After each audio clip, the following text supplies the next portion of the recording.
Hello, welcome to another Stitch with me. Um, this I'm going to be working on Alexandra Gallagher's Dark Bloom. This one's on,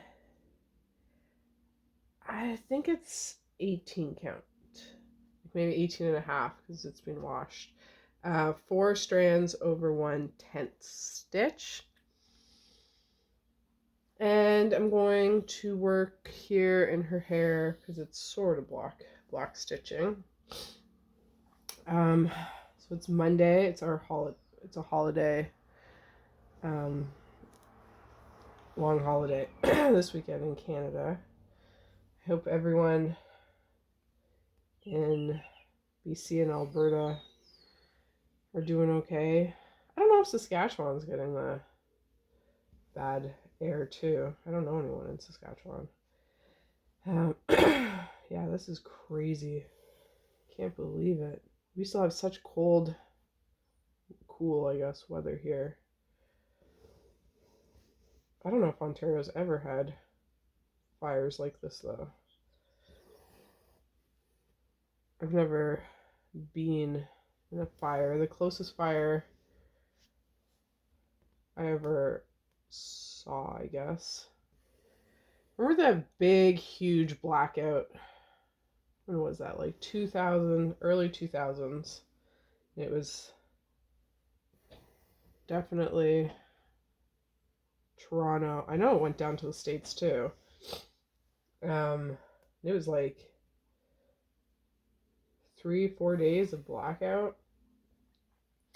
Um, that was so much fun actually. But anyways, the fire. So how where I grew up, like my mom's house. She's in a semi-detached, and her like 3 foot by 3 foot garden. No, it's not that small, but it's pretty tiny. Um, Backs onto, man, it's not even a garden. It's literally like a 3 foot by 3 foot, but it's these townhouses like 12 attached to each other, go all the way across this little street. So hers backs onto their like garden, but there isn't a garden. Um, so yeah, so some were owned, some were rented out, and there was this one uh, group of people. I'm assuming renters, and they used to party all the time. They were loud, and the landlord, I guess the deck got rot, like the upper deck, and so he ripped it out, and then like never put in a new deck. So it was just this like tarmac, like death trap, for months, and it was an eyesore. It looked like shit. Like everyone else, not everyone, but people had nice decks because this is like your view, right? Looking out my mom's garden, you're sitting there looking at this row of houses. That's all you see. And so yeah, finally, this new deck goes in. Oh my gosh, we were so excited.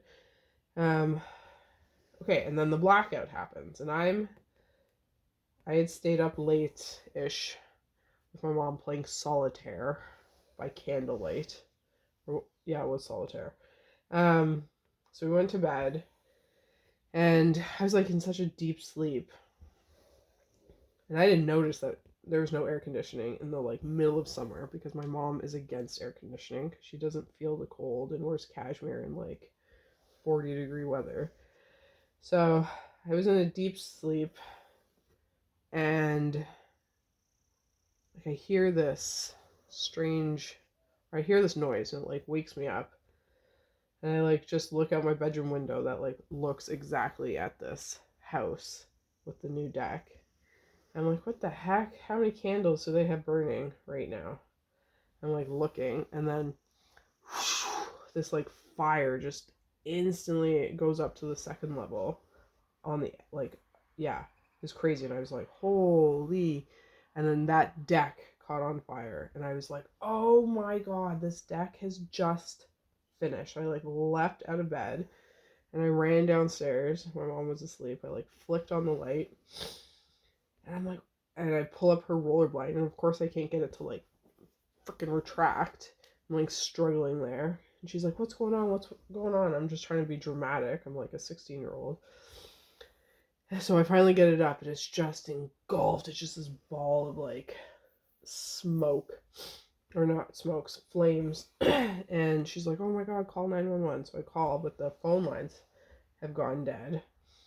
I probably, did I have a cell phone there, or was I still in pager days? My mom didn't have a phone. Yeah, so we were like looking at the wind direction because it's blowing, like, it's just a chain reaction, right? These houses are all stuck together. And so if the wind blows like our way, all of like we're done for. Everything's in such tight quarters. But currently the wind was blowing like sideways. So the house, like the other townhouses were all catching on fire, not ours, but it was close. Like we were unsure. So we like go outside to see what's going on. And our one neighbor Dennis, he's got these like two Pomeranians who actually alerted him because he was able to call the fire department. They woke him up, yipping, and he's out there with his garden hose, like trying to put this fire out, or I don't know, keep it off his property, I guess. It was pretty funny. And then yeah, these dogs are barking like crazy, and I'm like out in the backyard looking at it going, what the heck? Like, how quiet are fire alarms? Like, I thought we'd be able to hear this for sure. This is like the quietest fire alarm ever. And then there's this wood shed on the property like right beside ours, but it was like butting against our fence line.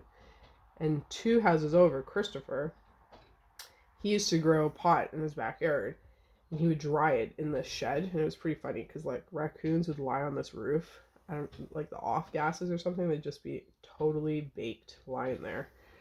But anyways, that shed caught on fire, and he had put in like 6 fire alarms, and that thing went off, and it was so loud. So I was like, oh, okay, this house didn't have any fire alarms. That's really weird. And so the fire department arrives, and it's a 14 truck fire alert or whatever, because like potentially 12 houses can go up in smoke. And then so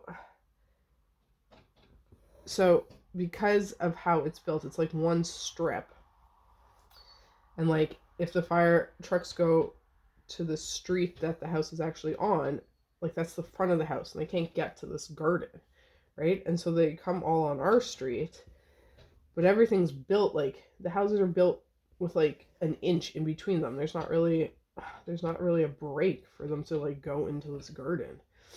And so finally they find a house that there is a break, and they like smash down this gate, and of course it's like a month old too. This guy's just put in this new cedar gate and everything in his lovely house.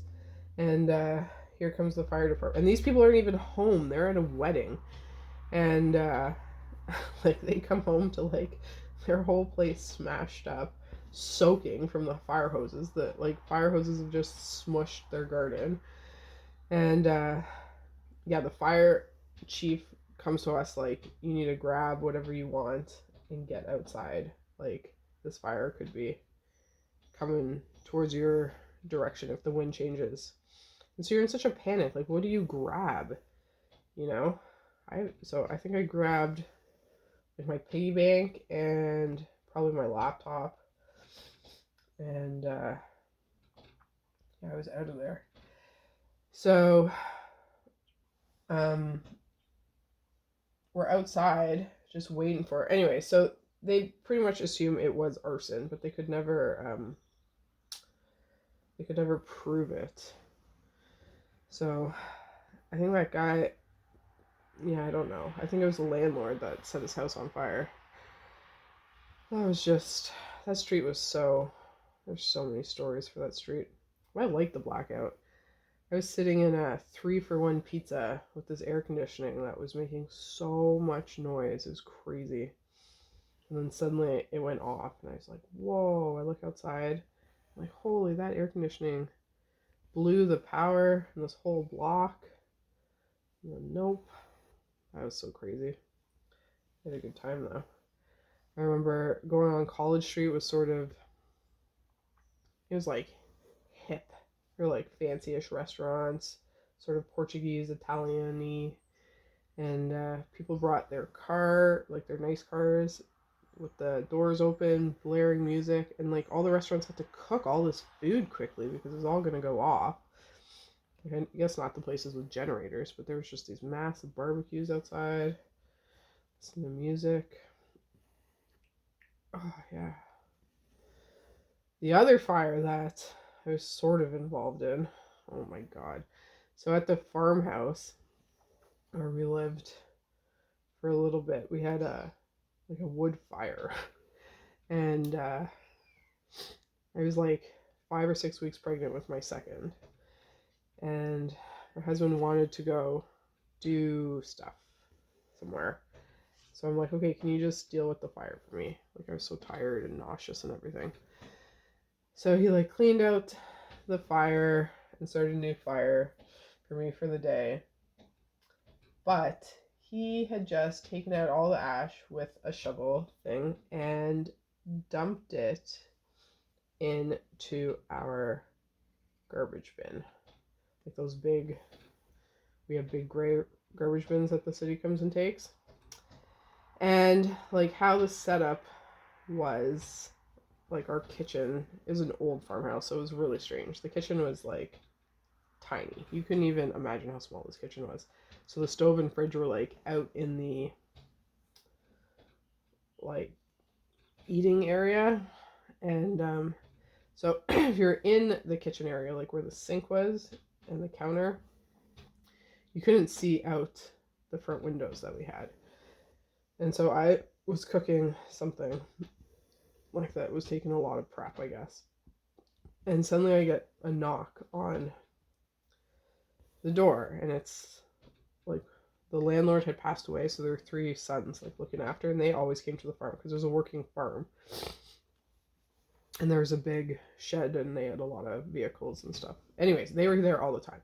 So anyways, one of the, it was Troy. I'm like, hey, what's going on? He's like, did you decide to set a stroller on fire? And I was like, what? No. And he's like, well, what the hell's on fire in front of your house? And I'm like, what are you talking about? So we like go outside, and like, yeah, there's this disgusting, like plastic smelling fire. Just this mound of like crap, because I don't know what else was in this garbage. Because like I guess the ash wasn't fully out, so it started a fire in this bin, and the smell was disgusting. But there's still a little bit of like snow on the ground, so we were just kicking all the snow on this heap. Oh, it was so disgusting. I was already so nauseous. Oh, so that was the second close call. And it was so funny because like we live out in the country and everyone's like, oh, it's so friendly. It is very friendly in the country. It's very friendly. But like, how many people drove by and there's this random fire, including our neighbors across the street who we were like friendly with. They were just like, oh, it's them. You know, yeah, this is probably on purpose. I had them burning shit right beside in front of the house. Like, this house was so old, it could have caught on fire so easily. Anyway, so he gets home. I tell him what's happened. Like, great job. And yeah, so we need a new garbage bin, obviously, right? So he calls the city, and they're like, oh, okay, could you, like, yeah, they break sometimes. Do you mind? Because I guess he didn't want to say he set it on fire, because maybe we'd have to pay for one. I don't know how that all works, but he was just like, oh yeah, we need a new one. And they're like, okay, yeah, no problem. Do you mind leaving the old one like up against the mailbox or whatever, just so when they do drop off a new one, you know, sometimes we're able to just fix these ones. Whatever. Like, so Adam, it's like this melted disc.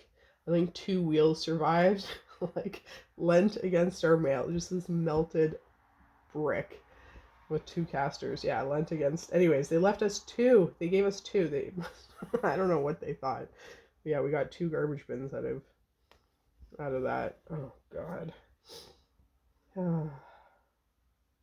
Yeah. Ah, that was a good one. Just how many people? So lessons. The amount of lessons I learned in such a short period of time living in that house, I tell you. That was crazy. Oh, and then we tried making chips or French fries in the house, and yeah, a little bit of a fire started there. But that's about it for fires. Fires are pretty scary. Fires are scary. Floods in that house, my mom's house. Oh my God, when we first moved in, ugh, so many floods. Oh yeah, there is like all the root systems were, or not root systems, all the drain systems had roots all in them, so everything would back up. And we'd have a flood every rain, and that's when my parents would like make their own wine. We'd have to get all the wine bottles and lift them up. There'd be all these dead mice, just or drowned mice. I'd have to like go collect. Ugh, gross. Gross. Although at the moment, I feel a bit like a Disney princess. There's still a bird, if you watch my floss tube, that is trying to break into my house. That has beef with me. I don't know what I've done to this bird, but it is so angry. I'm going to include it in the next floss tube because I have some pictures. You wouldn't even believe it's a tiny little sparrow. It's so angry. This thing's got like a Napoleon complex. We also have a bear that's wandered from wherever. On the nature walk, I usually take the dog. It's sort of like an unwritten rule. You can walk your dog off leash. So, yeah, 5 minutes from my daughter's school, there's a black bear. So that's great. And then, oh, so my dog likes catching chipmunks. I wish animals, when they did this, they would like put them out of their misery instead of just torturing them. So I see this chipmunk running up a tree, and I can tell he is tired, and my dog's just waiting down below for him to fall. So I get him.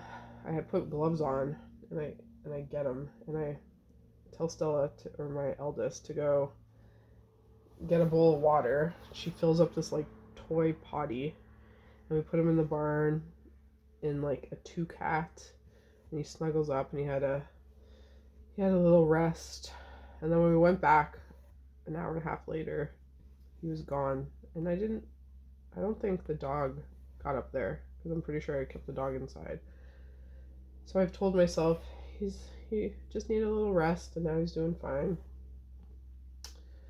Yep. Just all the animals. It's still so cool. I feel like they're all. Oh, and we have so many mosquitoes out at the moment. Oh, no, I shouldn't be complaining because it's not what BC's going through in Alberta, but I can't help it. I can't help having a little moan. Nope. This one. Okay. So I had a good birthday weekend. This is my stepdad's birthday. We have the exact same birthday, so we just had a barbecue. And we brought sausages. There's a farmer's market, like St. Lawrence Market, down Toronto. And oh, the sausages from there are the best.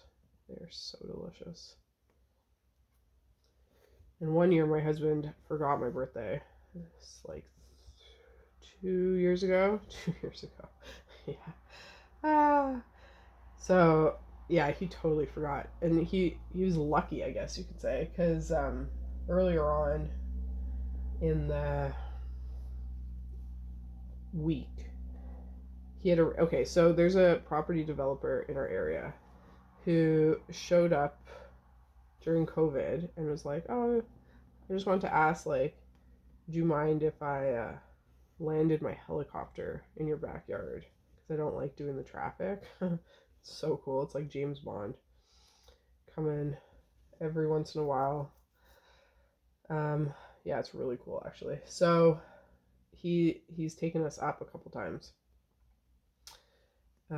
So the first time we were going up, Adam had arranged it with them and like happened to have it on my birthday. But he had totally forgotten it was my birthday. He was so lucky he had arranged that. I didn't give him a hard time. It was funny. He doesn't do dates. It's not his thing. But yeah, at the end of the evening. Oh, anyway, so we went up in the helicopter. It's very, very cool. My eldest looked like she was going to have a heart attack. She just grinned and bared it. And Ivy was just a little baby. She didn't know what was going on. But yeah, I have some good photos from that. So anyways, the evening's over and I like tell him it's my birthday. So he's like scarred now. He will never, ever, ever forget my birthday. And so this year I wanted a new laundry line outside. And I got some tequila because I felt like margaritas. That's Alara's fault. She made delicious margaritas at Stitch North. And I felt like some. So I had to watch laundry dry, sipping margaritas. You know, there's worse things. There's worse things. And my stepdad, I just got the kids to make some stuff and got hanging baskets. Because we had to do some work in Niagara. I had a client with a bunch of houses to do drapes. So we were in Niagara last weekend. Yep. So, talking about birthdays. Oh, man. So, for Stella's birthday, we decided to do... I thought we'd do a nice chill... at first we were going to do something at home for her. I thought it'd be a great idea. And then I chickened out. I didn't want to have a ton of young kids running around the house. But there's like a magician we had seen at this country fair that was amazing. And I thought it'd be cool to rent his services for like, was it 60 minutes, 90 minutes or something? It was like $400, $500. Don't become a lawyer, kids. Just become a magician. Anyways, so yeah, at the last second I sort of chickened out, and there's an art studio kind of near our house that does children's birthday parties, and you can pick like painting or sculpture or watercolor or like paper mache, like a bunch of themed. You do like Pokemon or wildlife or all these different themed ones. And so Stella picked sculpture, like plasticine, just animals, random animals. So it was 10 of them, 10 girls, and you know, we ordered pizza, got cupcakes. It's gonna be so simple, right? And of course we had, so her birthday was at like 4:30 at night, and of course we had another kid's birthday party to go to in the morning. So they had already been to a birthday party and run around like crazy. And then we had hers, and everything's going great. We're an hour into it. Everyone's like chill, focusing on their sculpture. And an hour in, the instructor says, you know, go to the front and look at these already made beautiful animal sculptures for, I don't know what it was for. But anyway, so they're up there. And suddenly Stella projectile vomits over everything. Over everything. And it was the stinkiest vomit you could imagine over all of these sculptures. Oh my god, yeah. So it's April 1st. Haha, yeah, April Fool's Day. And it's not warm out. We have to like open the windows because the smell is just so bad. You know, you pick a calm birthday, you think it's going to go so, like, what could go wrong? Oh, you know, spontaneous vomiting can happen. We've been to a few parties where there's been vomit, but it's usually my husband's fault because it's at those like indoor, or it's at playgrounds, and there's something that spins and the kids go faster, faster, and he listens to these kids and goes like turbo, and at least one of them vomits. It's so special. Anyway, so then we come to the cupcakes. Oh my god.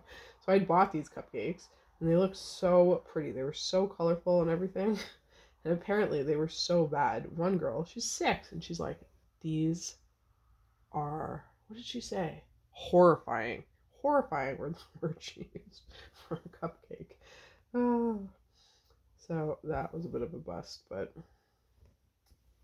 yep. Still going to camp at that place for a week because she was so embarrassed. She didn't want any pictures taken or anything. But I'm sure in the future there'll be a few birthday parties she ends up puking at. What can you do? What can you do? You meet all these parents for the first time. Oh my god. Actually, that was hilarious because she wanted to handwrite all of her own invites. And I was like, okay, can I just write on a piece of paper and you copy what I've written onto the invites? And she's like, no. She wanted me to dictate every single invite individually, the names, everything. Oh my god. So we like did it over a 2 or 3 day period. Did all the invites. Sent them in her book bag to school. Then next day I get a call from the teacher like, oh, hi, you know how you like sent these invites out for Stella to hand out yesterday? Yeah. I didn't write my contact info, like contact name. I didn't even write her name to say it was for her birthday party. So yeah, so this teacher had to like retell all the give the parents all my contact information and say, oh, it's for Stella's birthday. Oh god, why is it so hard? I don't know. Anyways, you live and learn. You live and learn. Ivy turns 3 in June. I don't know if we'll do a kid birthday party. Maybe just a family barbecue. I think her birthday's like the same weekend as Pride. So it doesn't get that busy up here, but my mom's house is like the epicenter of Pride. So I don't know if they're going to be even able to. You kind of have to plan how to get out of the city if you're going to get out, because your car has to be parked very far away. It's crazy how far Pride's come to when I was a kid. It was literally, I feel like it was in a parking lot the first little bit of my life. It was so small. Oh my gosh, my grandparents moved from sort of the suburbs to like our old apartment, and we moved across the street into a house. And my grandma is an exceptionally sociable person. Like, she loves a party, and so we're going out. She definitely wanted to go to gay pride, like 100%. So we go, and it's when Mel Lastman was our mayor. So he was all about gay pride. He was on the float with the water soakers, water guns, whatever those things are called. And someone else on the float was like throwing out condoms, and my grandma caught a bunch, and she like would go up to all these good-looking guys being like, here, you're probably gonna need this. She thought it was the best time ever. Oh my god. That was a lot of fun. She was a lot of fun to go to things with. Yeah, she knew how to have a good time. But anyways, yeah, so then now it's, I don't even know how far the parade is. But it used to not be so much money for water. Now it's crazy, all the booths. I mean, everything's gone up in price, but yeah, I think my parents are leaving because they've said this year you don't have to stop playing music until like 3 a.m. or something, so they don't feel like sticking around. But hilariously, my stepdad went to, he was like, okay, we'll just go somewhere else. And then they looked like, okay, New York City, but New York City's having Pride. Then they looked at Chicago. Chicago's having Pride. Can't get away. I wonder if it's going to be, we have a tiny one in our little area, but I think it's just for like an afternoon or something. It's not like Toronto. I don't know how crazy they get in other cities. Can you hear that bird?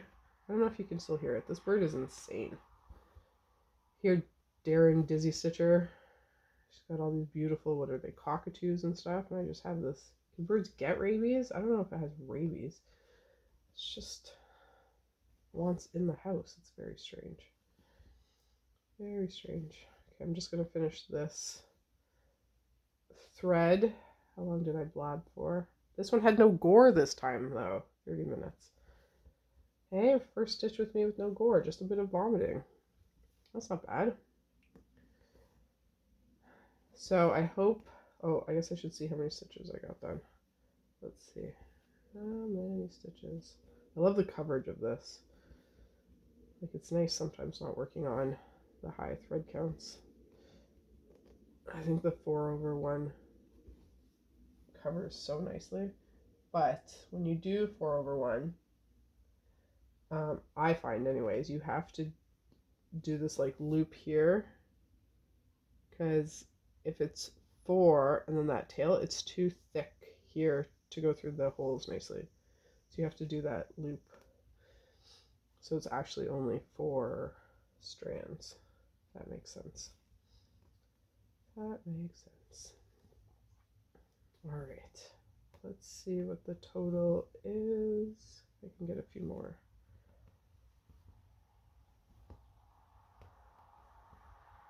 All right. There we go. So we did 215. Awesome. It's been half an hour. Okay. Thank you so much for watching. I hope you guys have a lovely Monday or whatever day it is that you're watching this. And next video I'm going to do is a die with me, Alice's Escher. That should be fun. And yeah, have a great day. Thanks. Bye.